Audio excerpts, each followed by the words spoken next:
The New York Post with a scathing editorial headline, "This Afghan rout is entirely on Joe Biden." An excerpt, "We didn't disagree with Biden's move to remove the last U.S. ground forces, just as Donald Trump promised as well when he was in office. That's plainly what most Americans wanted, too. Afghanistan has become an endless war, but any pullout had to have a plan, not an utterly disastrous cut and run, with virtually no provision for the Afghans who worked with us all these years." The end of that quote. Let's go to KT McFarland, National Security Advisor under President Trump. She has a piece up on foxnews.com entitled, "Afghanistan was always mission impossible. Biden's living in fantasy land with this end game." She's in focus now. I want to start with this because I'm burning to know what we do next. A New York Times piece on the United States has asked the Taliban to spare its embassy in Kabul, calling it, quote unquote, demand that seeks to stave off an evacuation of the embassy by dangling aid to future Afghan governments, even one that includes the Taliban. Some critics are calling it a de facto bribe. How desperate is this situation now, KT? It's completely desperate. And look, I wouldn't mind bribing, except I don't think the bribe is going to work. The Chinese are standing by, ready to acknowledge and to legitimize the Taliban-governed Afghanistan, within a couple of days. And so there will be no Afghanistan government that we can trust. And any idea that somehow they're going to really care about American citizens, they're going to care about their standing in the world, they don't care about any of that stuff. They will use the Afghan Taliban, as well as the Chinese, they will use this as a propaganda victory, because for 20 years we've said, oh, victory's right around the corner. We just need a few more $1 billion and a couple thousand more troops and, a couple, 6, 10 months, maybe a couple of years. We're going to win in Afghanistan. We were never going to win in Afghanistan. The Taliban would always wait us out. They knew we would eventually get tired and fed up and leave.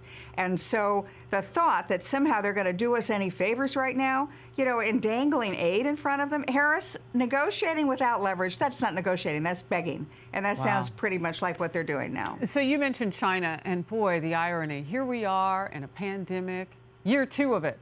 I mean, it's been 18 months. Started in China, coronavirus.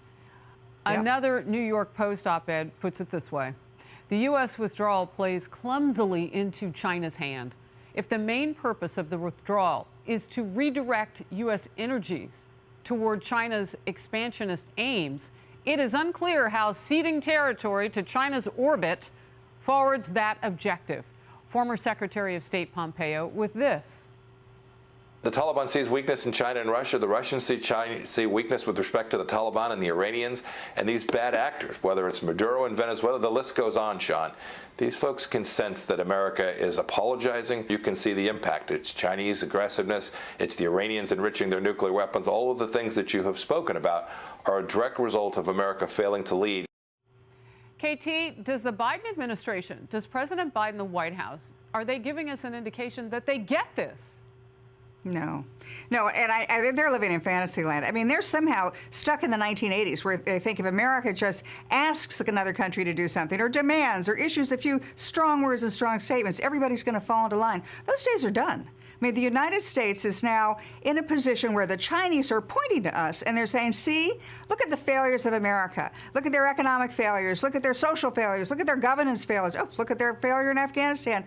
Democracy, America is finished. The 21st century belongs to us, belongs to China. That's what China's telling the world. And that's what they're going to use this Afghanistan route, where we are going to be withdrawing. We're going to have the 3,000 troops that we're sending combat forces in to evacuate American personnel from that embassy. Those American personnel should have been gone a long time ago. Now we're going to have to shoot our way out. This is going to be as bad as our evacuation from Saigon. Well, real quickly, I want to say this because I just read this. The contingency plan in case an embassy evacuation turns into a fight, like what you're suggesting. We can't read the future, but if it were to, the Pentagon is moving an entire infantry brigade combat team, some 3,500 troops from Fort Bragg to Kuwait in the next week. So that's where they're going to be so that they can more easily deploy. We know they're being moved around, but that is position specific.